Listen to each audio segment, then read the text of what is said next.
We talk a lot about having a community inside of your office. Today, we're going to talk about the community that you live in and how that can help you grow your real estate brokerage. Today on Brokerpreneur Podcast. Running a brokerage is hard work. So whether you're focused on building your own sales pipeline, hiring the best agents, leveling up your team's production, or protecting culture you've built, you're in the right place. Real estate brings the challenges, and we share the solution. Welcome to the show dedicated to broker entrepreneurs. Welcome to the Brokerpreneur Podcast. Hey guys, welcome to another episode of Brokerpreneur Podcast. I'm Dr. Ben Spears, the Doctor of Flow. I'm here as usual with the big guy, Matt Vi. What's up, Matt? Just living the dream, baby. Living the dream. What are we talking about today, Matt? Yeah, so we talk about having a community, a community inside the environment of your office, and how that helps you recruit. But recently we had a couple of conversations with some of our brokers, and we talked about having being involved in your actual community, and how that can help you grow your brokers. So we figured we'd bring that to the podcast and share a little bit of that with everyone. Yeah, I love that. It's one of my favorite topics. I'm really excited about this one.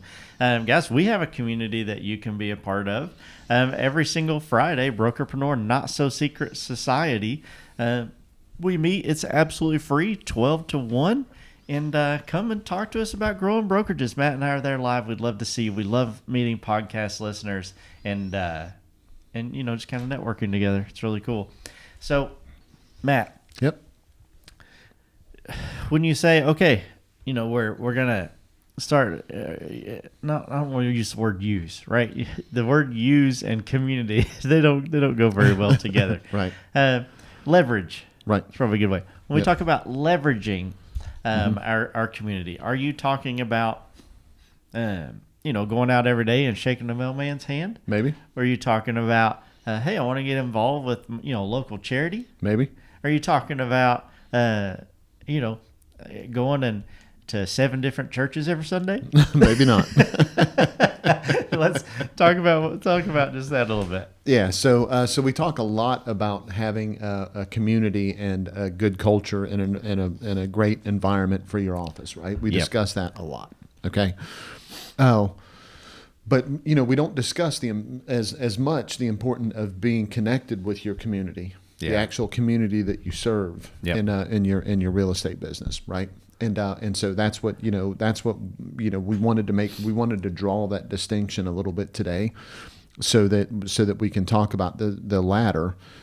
We do have a lot of content on the former, and so here's the big picture with it, right? Hopefully what you're doing in your community, the one that you actually live in, is you're presenting yourself as a solution for real estate. Okay. As a broker, you're of course helping people buy and sell real estate, but you're also helping your customers and your agents help their customers and clients make sure that they're enjoying the lifestyle that's offered by the community that they're living in. Yeah. Right. The more that you can do that, the better off that everyone's going to be. We all know that. Okay. Absolutely. All right. What does that have to do with recruiting? Right. That's Agreed. where we're really gonna dig in. So. Okay. So my next question is, what does all that have to do with recruiting? Great question. Way to lead me into that one, Matt. Yeah, great question. So we need to make sure that we keep in mind that we have to have a culture of growth. Yeah. Okay. If we have a culture of growth, that means that people around us, they're excited about us adding new people to the office. Yeah. Okay. So sometimes your agents get excited about it and sometimes they don't. Yeah. Sometimes they don't care. Sometimes they don't like it, and sometimes they're excited about it. Right. It's real estate. Accept, decline, or amend. Yeah. Right. Okay. So what we want to make sure that we're doing is we want to make sure that we exert that peer pressure on them for them to know why we want to grow. Yep. Our community is a great place to do that. Okay. So let me give you a very specific example. Right. So there is so let's say that once a quarter. You and your whole office take a day off or half a day off. They all agree to put this on their schedule. So on January 5th, when you're in your sales meeting or whatever, you agree that on March 28th that everybody is going to take a half a day off and they're going to work with whatever their favorite community involvement is. And they're going to be engaged in that and truly be there. Yeah. Okay. Oh, now we want to do that because that's your culture, that's who you are, and you truly want to help your community. We get that, right? However, if you really want to help your community, doesn't that mean that the more people that you could get to do that, the more help your community would receive? Doesn't that mean that? Okay. So now from January 5th until March 20, whatever it was. 28. So all of the conversations that you have with recruits leading up to that, have that conversation with them and say, listen, I get it. You're happy where you're at. You never want to leave. I appreciate you sitting down with me. We won't work for each other. However, on the 28th of March, we take a half day off, and that half day off, we all just agree to go to our community, and we all agree to just work on some piece of our community, whatever that is. Are you going to coach soccer that day? Are you going to be part of the church cleanup that day? Are you going to, work at whatever that is? Hand out food to the homeless or something like that. Absolutely. Yeah. Whatever that is. Now what you're going to do is you're going to go to all of the people that you talk about during that time, and you're going to say, hey, look, I'd love it if you're with us, but even if you're not with us, you can still be with us. Yeah. We're going to do this. You're going to have some people say, oh, that's a really great idea. Yeah.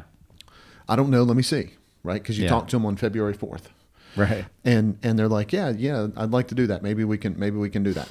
Now you're going to follow up with them, and you're going to have Betty Sue, who's in your office, who is part of the church cleanup, right, or whatever it is, or the soup kitchen handout line person. Yeah. You're going to say, hey, Betty Sue, by the way, I talked to Dr. Ben, and Dr. Ben might want to be involved with some of what we're doing community-wise. Do you mind reaching out to them and just checking and seeing if they'll join us on the 28th? Now you have an agent in your office reaching out to another agent that's in another office, connecting with them, hopefully starting a conversation with them. And at that point, they're saying, hey, are you going to join us on the 28th?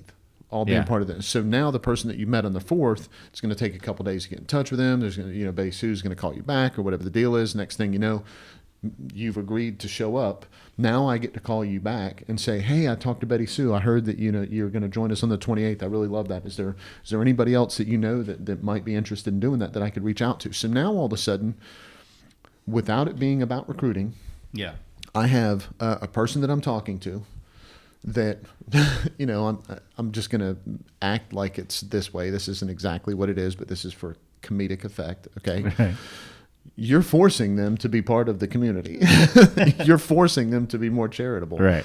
And now you're going to trick them into, again, joking about the wording, now you're going to trick them into telling you somebody else that they know that's another agent that might be involved with this. So over that quarter, you now have 3, 4, 5 people, and Betty Sue's calling people, and the person wanted to be in, one person wanted to soup kitchen, the other person wanted to coach soccer, the other person wanted to whatever, and the other person wanted to do cleanup on the side of the road or the beach or whatever it is. Now all of a sudden you've got all of these people that are connected. This is taking you minutes to do. Right. Keep in mind, this is not a 96-hour conversation 5 times a week. For sure. Okay. This is a couple minutes here and there, connecting people, talking, making sure everybody knows how to get whatever information they need to get. Now at the end of all of that, you put a social media post out, and the social media post that you put out is, hey, I'm so proud of all of my people that helped out with all of these organizations. We were able to impact the community in seven ways, 19 total hours combined. A special thanks to, and you tag a couple of those people that were outside your office that are doing this. Now, the people that are involved in the community that you're helping is like, hey, that's a great real estate company. Yeah. The agents that you're talking to that are not with your company are like, hey, that was kind of cool. All I had to do was show up, and I've got that feeling now. Your agents are like, hey, I got to talk to these people. We got to help out. Some of those people are like, well, I normally don't have this much help whenever I do the side of the road cleanup. Yeah. I love it that I have these extra side of the road cleanup people. Yeah. All the way around, the community is getting this huge benefit. There is a feeling of community with everyone, and your office is demonstrating a culture of growth. Yeah. Yeah, that's good. Right. And so that could be absolutely, if that matches you, that's a tactic that you could be really successful with in your community and recruiting, just leveraging you being someone that is a community advocate that is helping other people be part of that. Yeah. You could adopt a turnpike. You could adopt a turnpike. That's exactly right. You guys, you have to throw back to the last episode to get that joke. But Yeah, I just love that. So if you're let's say I'm calling agents, I'm a broker, and I'm like, hey, we're gonna, we adopted a highway, or we're gonna go to the soup kitchen, or we're gonna do all these, really cool things, and they're like, no, I'm not interested. Do you ever be like, what would Jesus do? No. I guess my question is, how do you have that conversation? Because again, it puts that person in a little bit of pressure of, but you don't want them to. I mean, you do, but you don't want them to feel like, you know what I mean? Like, you get what I'm saying, everybody. I mean, I don't know how to say it correctly, but how not to guilt them into it. Exactly. You don't want to make them feel guilty and have that associated with you if they choose not to do it. Right. Yeah. So I think that's pretty easy, right? But you know how I am, right? I don't have any awards on my wall for being the most empathetic person. I'm going to get you one. Don't. So if you're worried about that, then just text them. Right, make it unilateral communication instead of forcing it into a bilateral communication. Okay. Right. So I'd say, hey Ben, I'm glad we met a couple of months ago, and I love it that you're staying where you are, or maybe you're still thinking about whatever. But on the 28th, this is what we're doing. If you're interested, I'd love to get you in touch with Betty Sue in my office. She actually heads that up. If it's not something you're interested in, I understand completely. Let's talk soon, and move on. Okay. Yeah, I would just have something. If you're really worried about that, 100%, I would just text it. Yeah, just like no pressure. We would we'd love for you to be there. Right. And if you don't, we're not saying you suck if you don't, and all that kind of stuff. Right. That's all. Yeah, we're not saying it. Right. Okay. Gotcha. I got you. All of a sudden, Ben's a charity Nazi. Yeah, we're not saying it, but we mean it. You know what we're thinking. Okay, so you've given some examples of different things that people do. We've taken the pressure off of the broker, it being all on their shoulders. Right, get your agents involved. We've taken the pressure off of the recruit, and we've said, look. You don't have to. We just really like you, and we thought you'd really want to be part of that. Right. Marketing versus promotion. Yep. Right. That's where I'm going with this. How do you do this at scale? Mm-hmm. Because if it's like a big event, like I know our friends at Brick Driven, right? They did their thing with their local Salvation Army kitchen. Yep. And it was just a huge hit. How do you do this at scale so that, not only are you help benefiting your brokerage, of course, right? By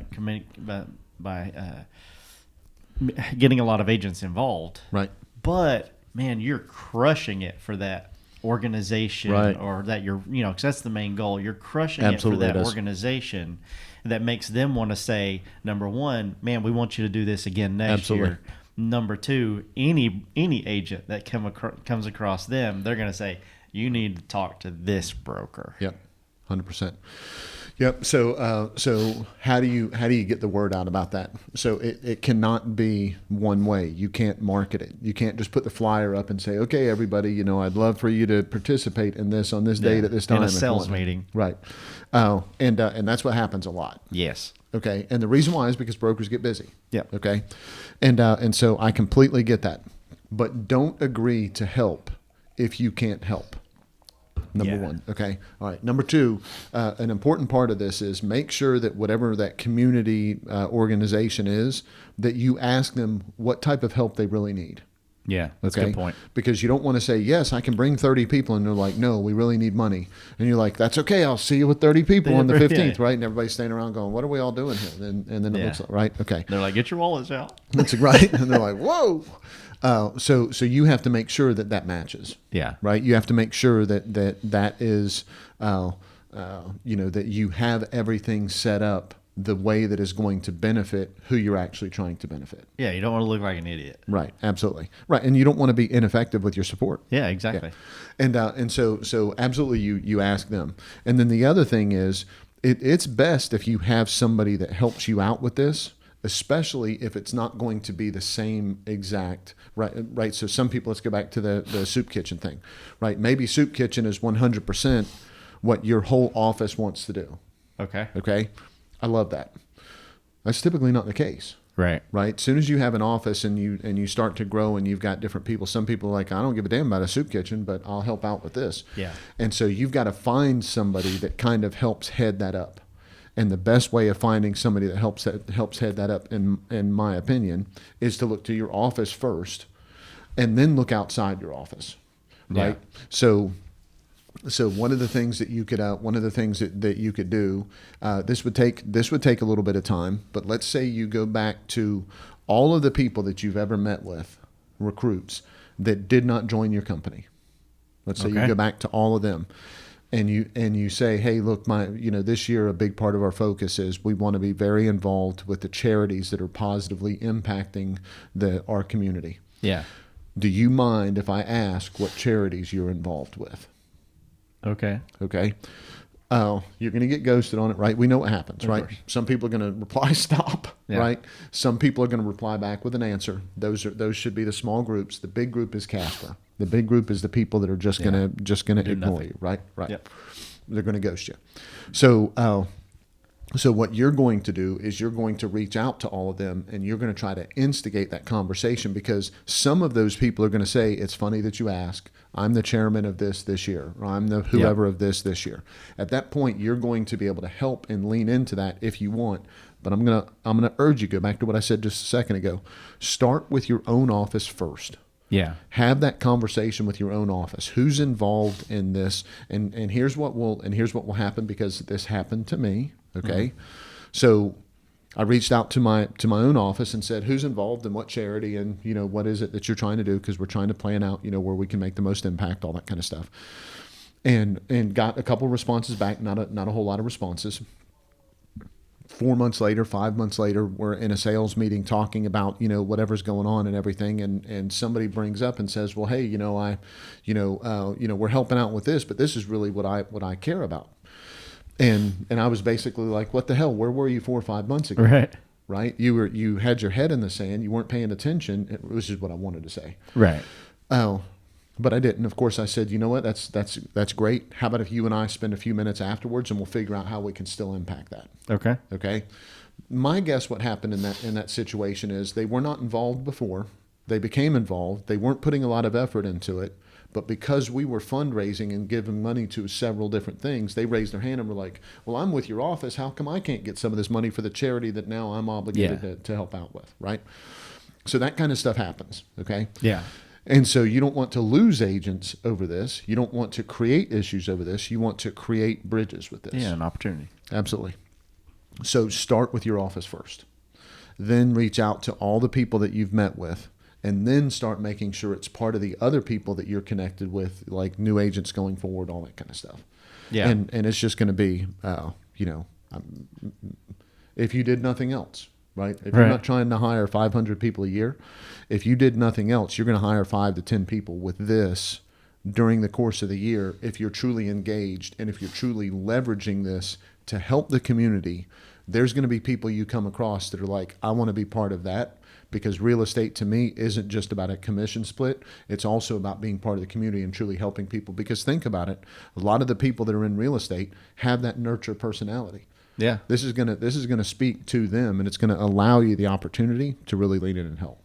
Yeah, for sure. And the last point that I want to make here is, of course, when you do this, follow up is still extremely important. Always. It's not like a recruit's going to come and help you at the soup kitchen and then say, I want to join your brokerage today. Right, because you helped out with this. Yeah, exactly. Or you don't talk to them for another 3 months. For another 3 months, and they're just like, and then you call and they're like, who's this again? That's right. Right. So you got to make sure that you're paying attention to that follow up as well. Not only obviously will that help you grow your brokerage, but then on top of that, when you go back around to do this again next time, man, those people are going to be even more willing and more available to say absolutely. And and part of your follow up can keep them in the loop on future things that you're doing in that form or fashion 100% as well. So just don't forget that little piece. Matt, anything else that you want to add?